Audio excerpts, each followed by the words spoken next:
This book does not claim to be an account of facts and events, but of personal experiences. Experiences which millions of prisoners have suffered time and again. It is the inside story of a concentration camp told by one of its survivors.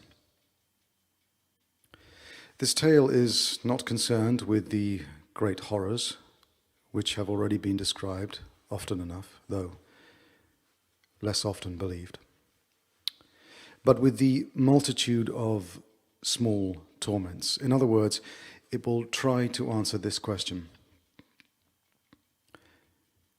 how was everyday life in a concentration camp reflected in the mind of the average prisoner?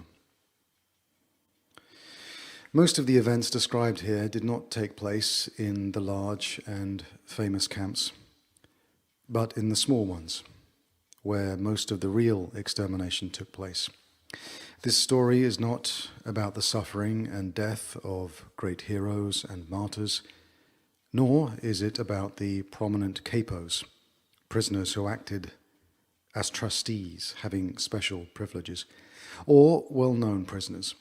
Thus, it is not so much concerned with the sufferings of the mighty, but with the sacrifices, the crucifixion, and the deaths of the great army of unknown and unrecorded victims. It was these common prisoners who bore no distinguishing marks on their sleeves, whom the capos really despised.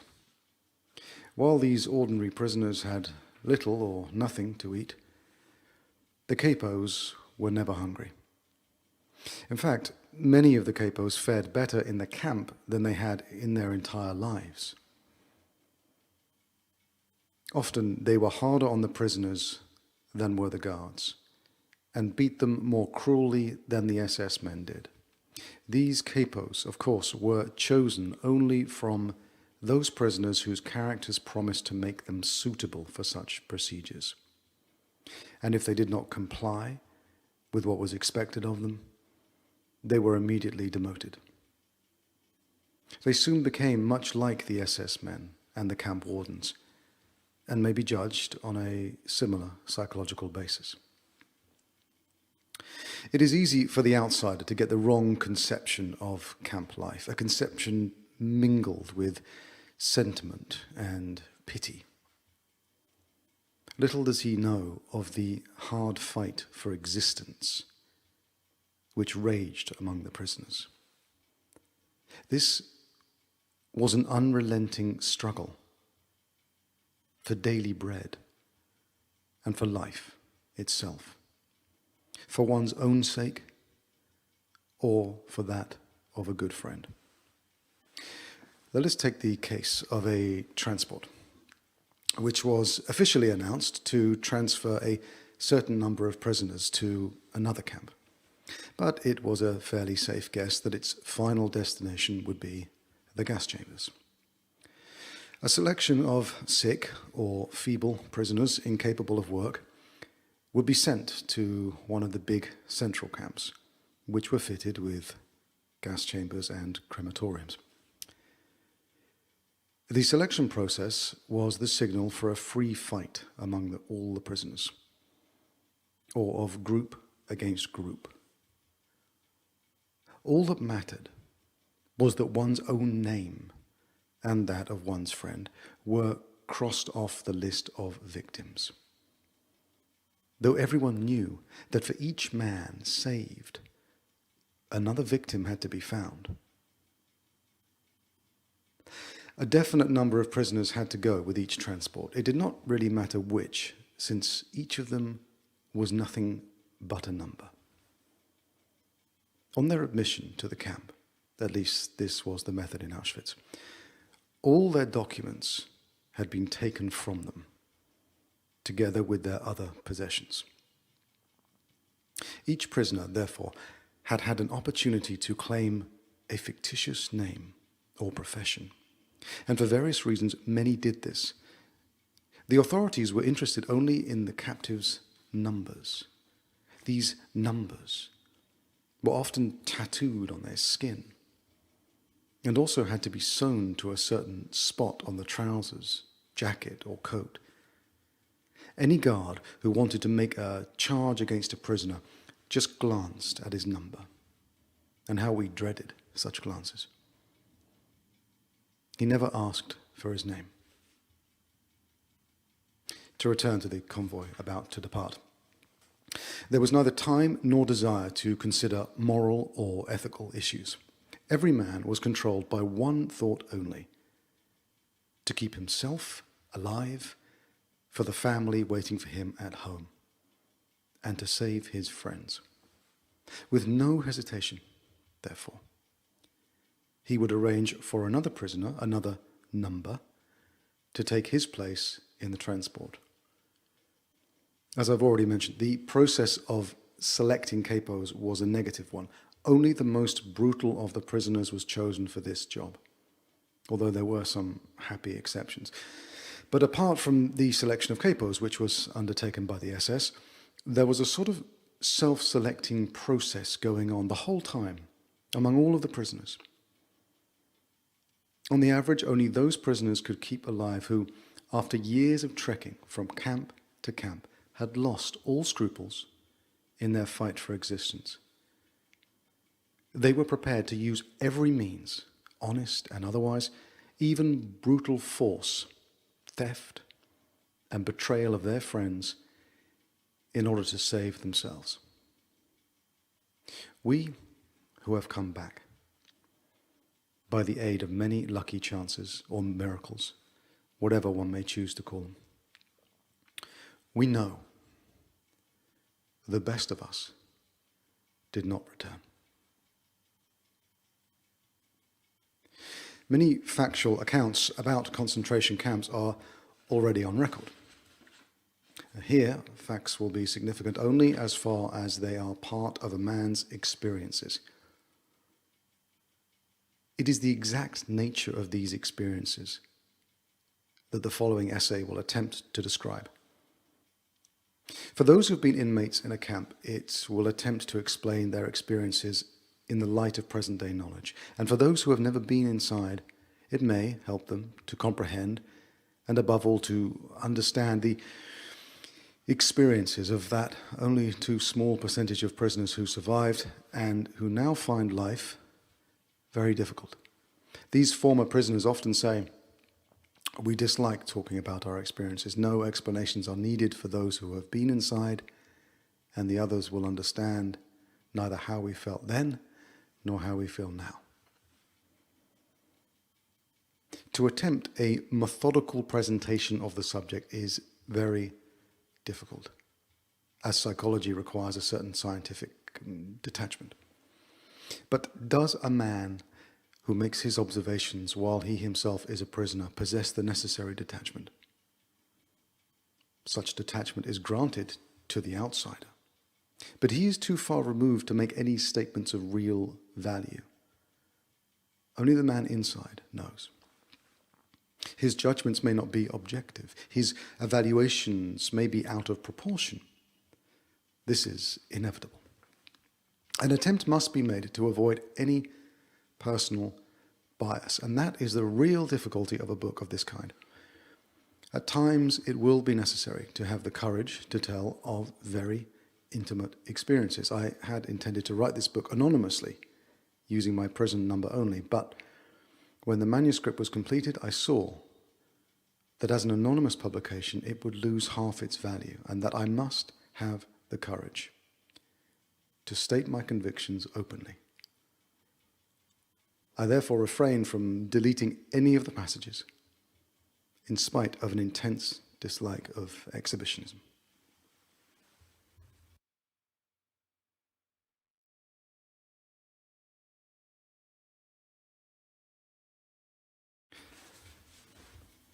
I shall leave it to others to distill the contents of this book into dry theories.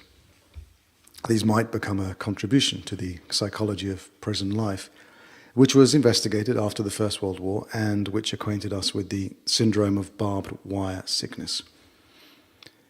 We are indebted to the Second World War for enriching our knowledge of the psychopathology of the masses, if I may quote a variation of the well-known phrase and title of a book by Le Bon. For the war gave us the war of nerves, and it gave us the concentration camp. As this story is about my experiences as an ordinary prisoner, it is important that I mention, not without pride, that I was not employed as a psychiatrist in camp or even as a doctor, except for the last few weeks. A few of my colleagues were lucky enough to be employed in poorly heated first aid posts, applying bandages made of scraps of waste paper. But I was number 119, 104, and most of the time I was digging and laying tracks for railway lines. At one time, my job was to dig a tunnel without help for a water main under a road. This feat did not go unrewarded. Just before Christmas 1944, I was presented with a gift of so-called premium coupons. These were issued by the construction firm to which we were practically sold as slaves. The firm paid the camp authorities a fixed price per day per prisoner. The coupons cost the firm 50 pfennigs each and could be exchanged for 6 cigarettes, often weeks later, although they sometimes lost their validity. I became the proud owner of a token worth 12 cigarettes. But more important, the cigarettes could be exchanged for 12 soups. And 12 soups were often a very real respite from starvation. The privilege of actually smoking cigarettes was reserved for the caper, who had his assured quota of weekly coupons, or possibly for a prisoner who worked as a foreman in a warehouse or workshop and received a few cigarettes in exchange for doing dangerous jobs. The only exceptions to this were those who had lost the will to live and wanted to enjoy their last days. Thus, when we saw a comrade smoking his own cigarettes, we knew he had given up faith in his strength to carry on, and once lost, the will to live seldom returned. When one examines the vast amount of material which has been amassed as the result of many prisoners' observations and experiences, 3 phases of the inmate's mental reactions to camp life become apparent. The period following his admission, the period when he is well entrenched in camp routine, and the period following his release and liberation. The symptom that characterizes the first phase is shock. Under certain conditions, shock may even precede the prisoner's formal admission to the camp. I shall give, as an example, the circumstances of my own admission. 1,500 persons had been traveling by train for several days and nights. There were 80 people in each coach. All had to lie on top of their luggage, the few remnants of their personal possessions. The carriages were so full that only the top parts of the windows were free to let in the grey of dawn. Everyone expected the train to head for some munitions factory in which we would be employed as forced labour. We did not know whether we were still in Silesia or already in Poland. The engine's whistle had an uncanny sound, like a cry for help, sent out in commiseration for the unhappy load, which it was destined to lead into perdition. Then the train shunted, obviously nearing a main station. Suddenly, a cry broke from the ranks of the anxious passengers. "There is a sign, Auschwitz." Everyone's heart missed a beat at that moment. Auschwitz. The very name stood for all that was horrible. Gas chambers, crematoriums, massacres. Slowly, almost hesitatingly, the train moved on, as if it wanted to spare its passengers the dreadful realization as long as possible.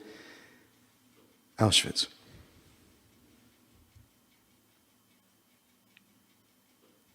With the progressive dawn, the outlines of an immense camp became visible. Long stretches of several rows of barbed wire fences, watchtowers, searchlights, and long columns of ragged human figures, grey in the greyness of dawn, trekking along the straight, desolate roads to what destination we did not know. There were isolated shouts and whistles of command. We did not know their meaning. My imagination led me to see gallows with people dangling on them.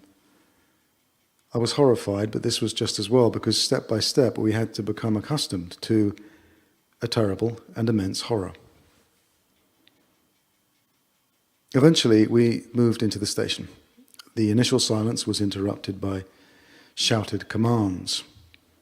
We were to hear those rough, shrill tones from then on, over and over again, in all the camps.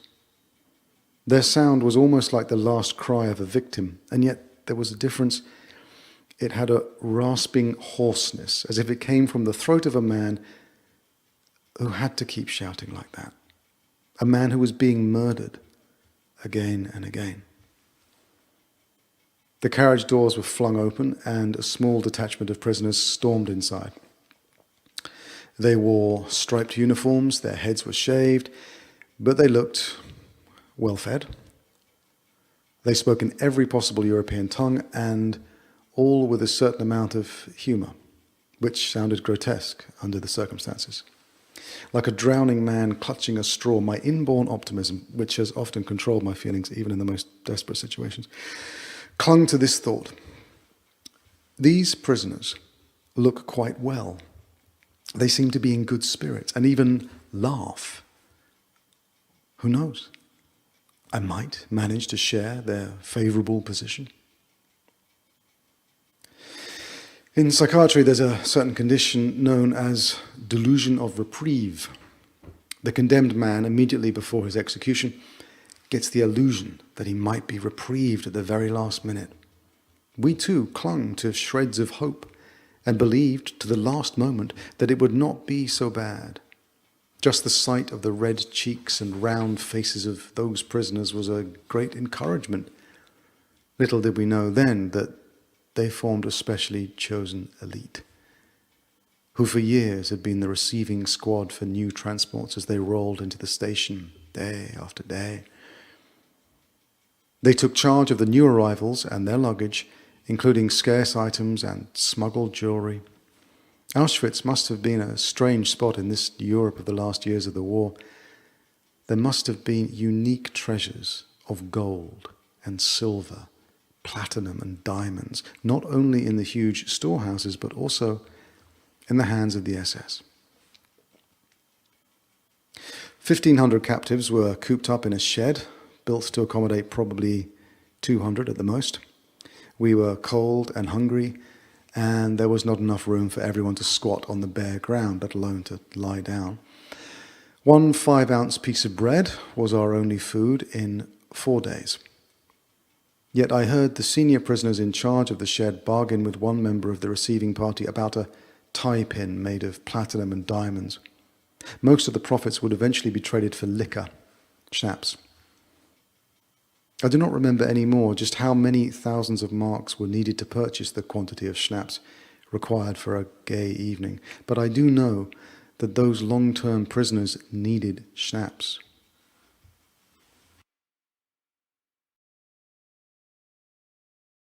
Under such conditions, who could blame them for trying to dope themselves? There was another group of prisoners who got liquor supplied in almost unlimited quantities by the SS. These were the men who were employed in the gas chambers and crematoriums, and who knew very well that one day they would be relieved by a new shift of men, and that they would have to leave their enforced role of executioner and become victims themselves. Nearly everyone in our transport lived under the illusion that he would be reprieved, that everything would yet be well. We did not realize the meaning behind the scene that was to follow presently. We were told to leave our luggage in the train and to fall into two lines, women on one side, men on the other, in order to file past a senior SS officer. Surprisingly enough, I had the courage to hide my haversack under my coat. My line filed past the officer, man by man. I realized that it would be dangerous if the officer spotted my bag. He would at least knock me down. I knew that from previous experience. Instinctively, I straightened on approaching the officer so that he would not notice my heavy load. Then I was face to face with him. He was a tall man who looked slim and fit in his spotless uniform. What a contrast to us, who were untidy and grimy after our long journey. He had assumed an attitude of careless ease, supporting his right elbow with his left hand. His right hand was lifted, and with the forefinger of that hand, he pointed, very leisurely, to the right or to the left. None of us had the slightest idea of the sinister meaning behind that little movement of a man's finger, pointing now to the right and now to the left, but far more frequently to the left. It was my turn. Somebody whispered to me that to be sent to the right side would mean work, the way to the left being for the sick and those incapable of work who would be sent to a special camp. I just waited for things to take their course, the first of many such times to come. My haversack weighed me down a bit to the left, but I made an effort to walk upright. The SS man looked me over, appeared to hesitate, then put both his hands on my shoulders. I tried very hard to look smart, and he turned my shoulders very slowly until I faced right, and I moved over to that side. The significance of the finger game was explained to us in the evening. It was the first selection, the first verdict made on our existence or non-existence. For the great majority of our transport, about 90%, it meant death. Their sentence was carried out within the next few hours. Those who were sent to the left were marched from the station straight to the crematorium. This building, as I was told by someone who worked there, had the word bath written over its doors in several European languages.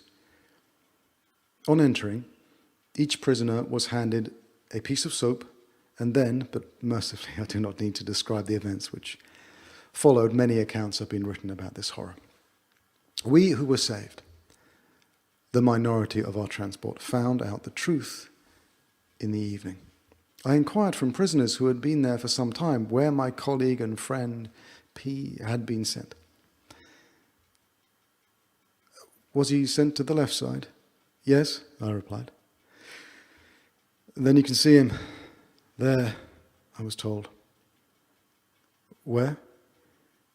A hand pointed to the chimney, a few hundred yards off, which was sending a column of flame up into the grey sky of Poland. It dissolved into a sinister cloud of smoke. That's where your friend is, floating up to heaven, was the answer. But I still did not understand until the truth was explained to me in plain words. But I'm telling things out of their turn. From a psychological point of view, we had a long, long way in front of us, from the break of that dawn at the station until our first night's rest at the camp. Escorted by SS guards with loaded guns, we were made to run from the station past electrically charged barbed wire, through the camp to the cleansing station. For those of us who had passed the first selection, this was a real bath. Again, our illusion of reprieve found confirmation. The SS men seemed almost charming. Soon we found out their reason. They were nice to us as long as they saw watches on our wrists and could persuade us in well-meaning tones to hand them over. Would we not have to hand over all our possessions anyway? And why should not that relatively nice person have the watch? Maybe one day he would do one a good turn. We waited in a shed, which seemed to be the ante-room to the disinfecting chamber. SS men appeared and spread out blankets, into which we had to throw all our possessions, all our watches and jewelry. There were still naive prisoners among us who asked, to the amusement of the more seasoned ones who were there as helpers, if they could not keep a wedding ring, a medal, or a good luck piece. No one could yet grasp the fact that everything would be taken away. I tried to take one of the old prisoners into my confidence. Approaching him furtively, I pointed to the roll of paper in the inner pocket of my coat and said, "Look, this is the manuscript of a scientific book.